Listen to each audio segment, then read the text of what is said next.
Hello, welcome to Inside the Birds TV. Your hosts, Geoff Mosher and Adam Caplan. And of course, joining us today, you might recognize this guy. He's merely one of the greatest running backs in Eagles history, an all-pro in his heyday, and also one of the best pass catchers in team history. We're going to get into that.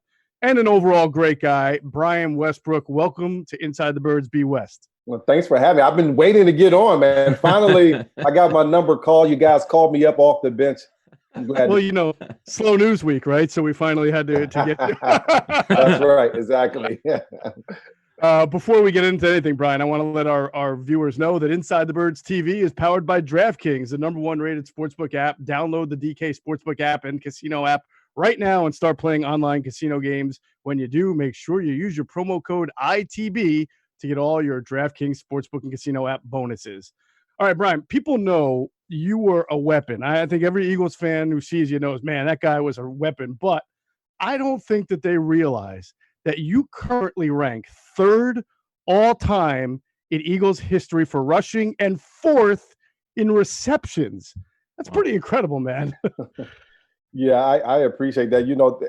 Things worked out well. I was involved in the offense that needed a playmaker out of the backfield. Of course, Andy Reid and his regime there in Philadelphia was kind of notoriously known for not having the type of receivers that I think that, Donovan deserved. I think our team, being as good as we were, everyone thought, we're putting up good numbers offensively. We didn't have those types of receivers except for that year and a half that we had Terrell Owens. And so because of that, our offense called upon the running back to do a lot of pass catching. And Donovan was a guy that was willing to check the ball down to the running back and hopefully get some yards after the catch there. And it was something that I excelled at. Brian, when I looked at your numbers, there were a couple of things that stood out to me. After Duce Staley left, after the 2003 season, over a 5-year span, you average over 20 touches per game. And when I thought about your career, we always thought of the committee. And obviously, when we look at the numbers, that really was not the case over those 5 years.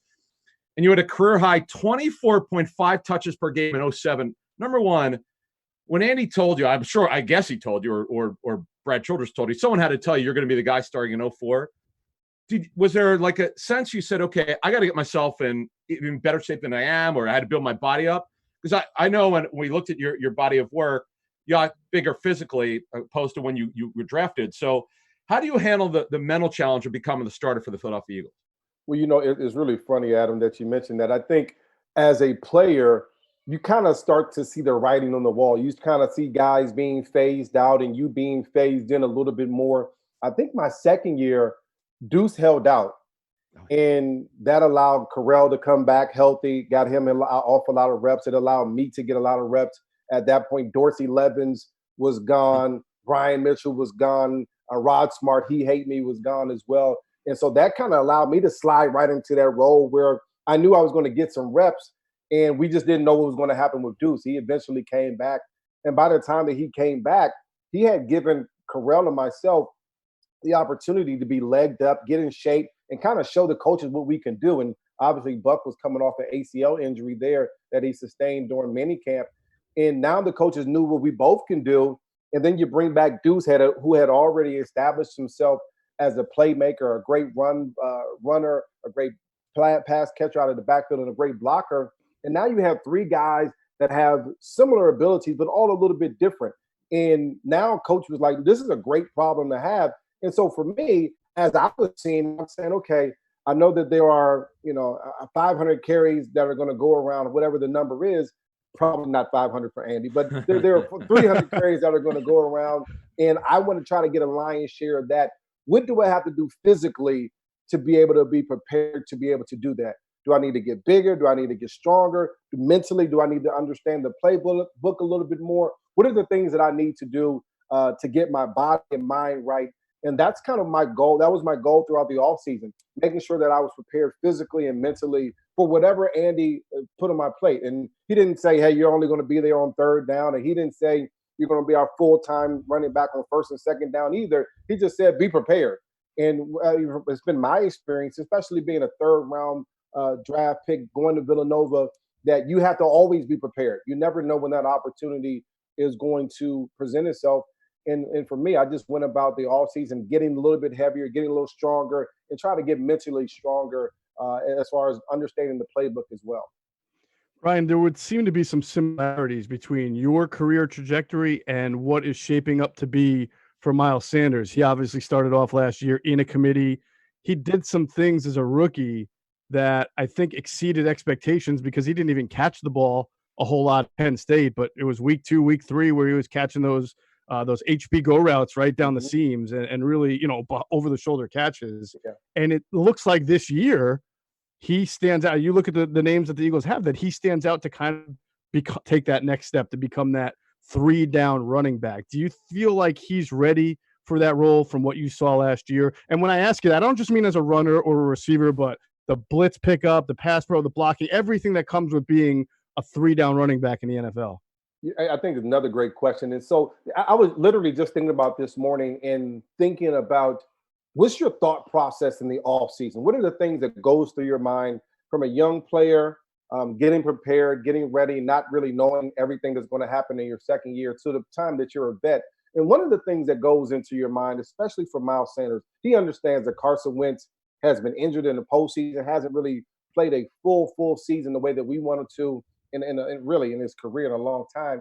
And I think that he has to understand that the burden of carrying this team just may land on his shoulders. And of course, we want Carson to be healthy. We want Carson to play 16 games plus the playoffs. But the burden of carrying this team may land on Miles Sanders' shoulders. And so his thought process through this offense has to be, this offseason has to be, you know what, I'm going to get a great opportunity here. I'm going to get an opportunity to be an explosive back that's going to touch the ball an awful lot. I'm going to be able to touch it in a variety of different ways. And now the same way that I was speaking about myself, he has to be preparing himself mentally. And I've seen a bunch of his workout videos, and really that's all we have to go on is what they're doing on Instagram and Twitter. And he looks like he's prepared. He's looked like he is willing to put in the work to make sure that he is the best running back that he can be. And to me, as I see it, he now understands that the burden is going to be on my shoulders. I have to be willing to carry that. And when you have that thought process, same way with me, you work a little bit harder. You become a little bit tougher mentally. You create that shell on you. And by doing that, you become a better player. And I think that this year will be another breakout year for Miles. You know, I watched Miles last year, and I had a high expectations coming out of Penn State. I thought he was elusive. I thought he was fast. I thought he can make people miss. And when I saw him early on, I saw a running back doing the same thing that Saquon Barkley did when he was early on in his rookie year, saying, hey, I'm fast and I can outrun people to the edge. I can get to the edge before anyone else. I'm not worried about reads. I'm not worried about blocking schemes. I'm not worried about the small things to make great running backs great. And, you know, he did that for the first 3 or 4 games, and he just wasn't as successful as he probably wanted to be. And then they put him on the bench. and nothing humbles a football player, an athlete, anyone that wants to be successful more than sitting on the bench. And when you sit on the bench, you learn your craft a little bit more. You saw the success that Jordan Howard had in different situations. You learned that maybe it's not about my speed to the outside, but if I can use some inside moves to be able to get there and get to the safety to the second and third level quicker, I can gain more yards. And then when he came back after Jordan Howard got hurt, I don't know, week, whatever it was, 10, 11, whatever it was, he just went on a tear. He showed some speed in the Miami game that I didn't know. I knew he was fast. I didn't know he was that fast. He was running away from people. I felt like towards the end of the season, we saw Miles Sanders get stronger and stronger. And that's exactly what you want to see from a rookie running back instead of going the other way. Because most of the time when you get rookies, by the time week 11, 12 come, they're like, hey, man, this is the end of my college season. I have a lot of wear and tear in my body, and they start regressing. I felt Miles Sanders got better towards the end of the season. And I still think there's a lot of spaces in that offense that you can use Miles Sanders to help this offense be more successful. Brian, one of the things you were pretty famous for was not only being explosive, but for the person who really watches the Eagles closely when you played, was your ability in pass protection, to pick up the right guys, to scan correctly. Hey, how did you learn that? And what did you see from Miles Sanders last season as a pass protector? You know, the way that I learned it was pretty simple. My first mini camp, you know, you're going through all the blitz pickup, and as a rookie, you're just swimming. You're trying to learn the plays. You're trying to learn your run plays. You're trying to run your pass plays. And on top of that, you're trying to figure out what defenses are doing and how you pick up the blitz. And Duce Staley pulled me aside probably the first or second day, and he said, "Hey, listen, just so you know, Wes, if you don't protect number 5, then you won't play here. Period. And so then I was like, okay, well, I know I may be in on third down. They may be blitzing. So there's only a few routes that I need to learn as far as running out of the backfield. But most importantly, I need to make sure that during blitz periods, I didn't make any mistakes. During any time that we had meetings with the coaches as far as Juan, the offensive line, I knew exactly what I was talking about. And that by doing that, that gives the coaches confidence to put you in a doggone game. And so as I saw Miles Sanders approach blocking this year, I think he got much better as the season went on. I thought that he came in like many rookies, not having a clue what defenses are throwing at you, because defenses can be tricky. They're coming one way, then by the snap, they're going the opposite way. I think he got much better at reading the cues, which are the safeties in the middle of the field, which way they're shading, which way they're shifting. And I think that his blocking technique at the beginning of the year wasn't very good. But as the year went on, it got better. And here's the thing about blocking. Number one, you have to be willing. If you're not willing to stick your nose in there and be nasty and physical against guys that are 100 pounds more than you, 50, 75 pounds more than you, then you won't make it in this league. And you won't be on the field with number 11 with Carson Wentz. I can tell you that right now. They paid him an awful lot of money, and you better protect him. Same thing that I had with Donovan. And so I think his willingness was always there. His technique was a thing that he had to get better at. And what I saw over the course of the year is that he was still willing, but his technique got better. And that's something that Duce Staley, I know from a personal experience. He's a technician. He's going to make sure that if you don't know anything, you're going to know how to block. You're going to know how to cut people, because that's what he did very well. And that's something that he preaches at all times. And so I think Miles he still has a ways to go, but he's gotten much better from where he started. And listen, Adam, he's a second-year player.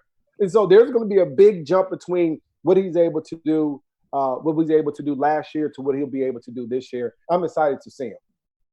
Brian, if I remember correctly, and you can probably tell me the year or the time where it happened, but you joked about Donovan was always willing to throw you the dump off, and you had a lot of receptions. But there was a time where you were used fairly often in a game for a running back as a slot receiver. You would either line up in the backfield and motion into the slot or whatsoever, but you would literally be lined up, and someone would be maybe a linebacker or safety be across you. I mean, you used to kill Antonio Pierce on that from the Giants.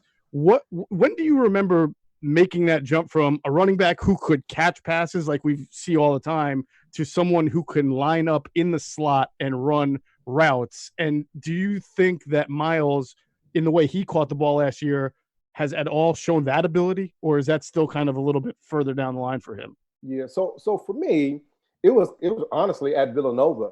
And so, of course, I went to Villanova, small school. You know, we don't have a surplus of athletes at every position. And so if you get an athlete that can run the ball and run pass routes as well, you certainly want to use that athletic ability. And Dave Clawson, was the offensive coordinator there. I think he's a head coach at Wake Forest now. A great mind, offensive mind.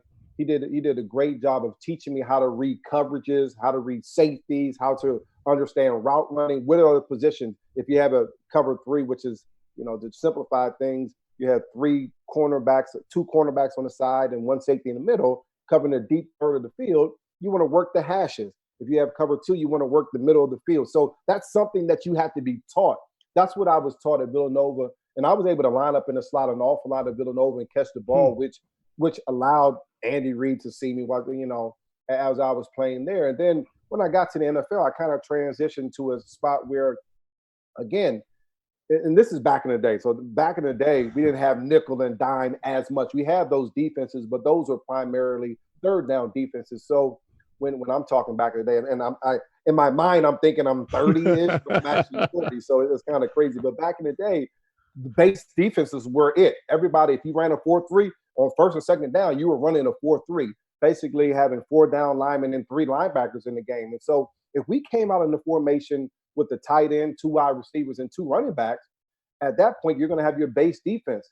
So if we motion a running back out of the backfield, and now one of those 3 linebackers have to come out and check the running back, at that point, we have an advantage. We have a far superior athlete versus what I would describe as a turd, a linebacker or a safety. And so we had to take advantage of that. And that was something that Andy Reid did a great job designing up. And of course, things are different now because you're mostly in nickel and things like that. But what I saw from Miles, I saw him catch the ball. I think we had 50 receptions, maybe 60, 65 targets or whatever last year, but 50 receptions. I mean, I think he did a great job of catching the ball. I think his skill set has to continue to improve as far as if they want to displace him out of the backfield and run routes with him. I think he's done a great job on the wheel routes, but those routes aren't as technically challenging as lining up in the slot, having to get off a jam and make a guy miss and then run a route. It's a little bit different. And so that's something that he has to continue to work on. And that's what the offseason is all about. It's all about, especially after your first year, seeing where you need to work at, understanding the game a little bit better and saying, okay, I can help my team in this area. And that area just may be displacement for Miles and be able to run routes from a slot type of position. But anytime you get an offensive weapon like Miles that has explosiveness and speed against a lesser athlete, a linebacker or a safety, you have to be willing to take advantage of that. And I think that's something that Miles has to work on. And I also think Carson has to work on that as well. Ryan, I wanted to ask you about those routes. When you were playing, what was your favorite type of route? Was it, you mentioned the wheel route, that little Texas route, which a lot of teams use, angles. What were your favorite routes to run as a pass receiver? Well, I think my favorite route probably is the option route, which is really you kind of flare out of the backfield, you get yourself vertical downfield, and now it's a one-on-one route with the linebacker or overhang player, safety, whoever that person is. And I can either go, if he's sitting inside, I can break it, do a 5-yard out to the outside. If he's sitting outside, I can step to the outside and take the middle of the field, provided that it's open. Or if it's a zone coverage, I can just sit. And so really, there's no wrong way to run it. You can't be wrong. You can be wrong, but if you run it to the wrong defense, but it's hard for defenses to stop it. And for me, it was a great route because it put me one-on-one solely, for the most part, solely against a linebacker. And that's where we had the advantage. And you can pick up a lot of yards after the catch because the spacing that Andy Reid provided in his offense. And really, that was what it was all about for me. Try to find a hole in the defense, some space where I can maneuver. And now I can use my speed and agility to make some people miss. Brian, Adam and I have talked a lot, and we're, trying to parallel your career with what we might see out of Miles. And as Adam mentioned, in 2006, you touched the ball 21.1 times a game. In 2007, 24.5 times a game. I can guarantee you, just from my own personal conversations with Andy as a reporter then, and just knowing Andy, it was never the intent to give you the ball that much because, you're a running back, right? But if you look at the context of those years, 2006, you guys lost Donovan, but you also didn't, T.O. is gone. Reggie Brown's just a second-year receiver, and Dante Stallworth got hurt.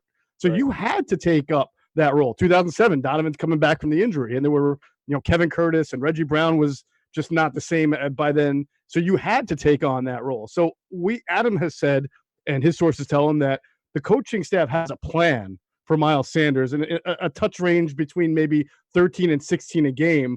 But I imagine 15 and 18, yeah. 15 and 18, I'm sorry. But again, as you've just pointed out, with the receivers, we don't, Deshaun's a little bit older. He missed all of last year. Alshon not coming back. We have no idea with no offseason what to expect from Rager or Hightower.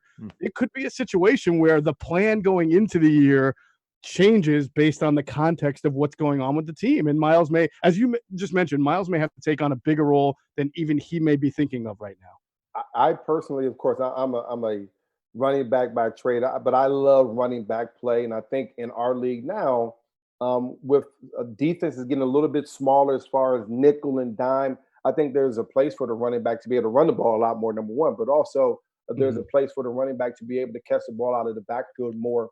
And listen, we've seen Miles. He has all the skill set. He has everything that you need. He has good hands.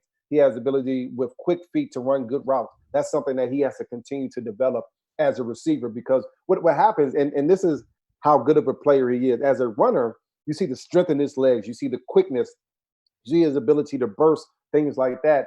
But as a pass receiver, he needs to be more refined. I mean, I'll give you an example. When I look at Saquon, I look at his body type, and I don't say he's going to be a good route runner because he's strong, powerful legs. I see him in his body type. I see him being one of the best running backs in the league, which he is when healthy. And I think Miles is a little bit slimmer. I think he has more of the body type to be a very good route runner. Now it's about him putting in the work and making sure that he can do it. And when you talk about 15 to 18 touches a game, that bumps up to 18 to 20 to 20 to 22 very quickly, as long as he's producing and healthy. And I think that's going to be Duce's job, Doug's job as well, to make sure that he's healthy, that when you need him the most, the postseason, just the long stretch of November to December, that's when you have to make sure that Miles Sanders is healthy and able to contribute and help his team win. Brian, one guy behind Sanders last season who came out of nowhere was Boston Scott. What did you see from him last season? Well, I saw a burst of energy. I talked to Boston. It's been a couple months ago now. He asked me the exact same question. What did you see in my game? And I saw that, and this is what I told him. I said, Boston, you were faster than anyone else on the field. And that's a product of you not playing very much early on and you having fresh legs towards the end of the season, but you were faster. You were much more agile. I think that they can certainly use you much more in the passing game. And I envision a situation where you have Miles Sanders and Boston Scott in the game at the same time, but what we used to call pony back in the day. I see the offense being able to do that as well. But, from Boston Scott, and a lot of people have made this comparison, and I think it's a real comparison, especially with who we had on the roster the last few years. But Darren Sproles looks very, very similar. They similar size. I think Boston a little bit more well put together as far as a bowling ball type of physical player. But I think just as quick. I think he can help you in the pass game. I think he's a willing blocker. One thing that I would always challenge a player like Boston, who probably is more of a niche type of player, and this is exactly what I told him. I said, your job is to make sure that the coaches fill a void when they take you off the field. And I know that Miles is the man, but you have to go out there and try to find your own little place. So now you're getting 7 to 10 touches a game the best way that you know how. And that's what you have to do. And I think that Boston can be that type of player. The hard part for a guy like Boston Scott right now is finding those touches because the team wants Miles Sanders to be on the field. And so Boston Scott has to find that small area where he can work, where he can get his touches. And if the ball's not going to Miles Sanders and they take him out of the game, usually if you're Doug, I'm thinking you're trying to get the ball to one of your receivers, Rager, Deshaun Jackson, or Alshon, or Ertz, or tight ends. So he has to make sure that whatever opportunity he has, he makes the most of it because he may only get a handful of opportunities in each game. Let me end this with this, Brian, because we've just talked about Boston Scott and how good he looked for a guy who was off the practice squad in his time last year. Miles Sanders, Corey Clement 2 years ago had a very, very good rookie year. Was one of the heroes of the Super Bowl. LaShawn McCoy, tremendous athlete who took the mantle from you as the all-time leading rusher for the organization. The common bond here I see is that all of them were coached by Duce Staley. So I'm not trying to ask you the old softball, how good is Duce? What I really want to know is what do you observe in Duce? Why is he such a good coach? What does he bring out in all of these running backs that they are so prepared as soon as they hit the field? Well, I think that being a former player certainly helps Duce. And when you talk to someone, listen, I was coached by Ted Williams, who didn't even play football. He was a baseball guy, right? So, and he was a great coach. And the reason why he was good because he said, listen, I'm going to teach you what you're supposed to do. I'm going to teach you where you're supposed to be at and how you're supposed to get there. I'm going to teach you the X's and O's, what the defense is going to do to you. Now it's up to you, Mr. Third Round pick, Mr. Villanova, all this, that, and the other, to go be an athlete and be the best athlete that you can. Duce has a lot of that in him, but he can say, you know what, when I played, this is what happened. And players react a little bit different to him because he's played the game.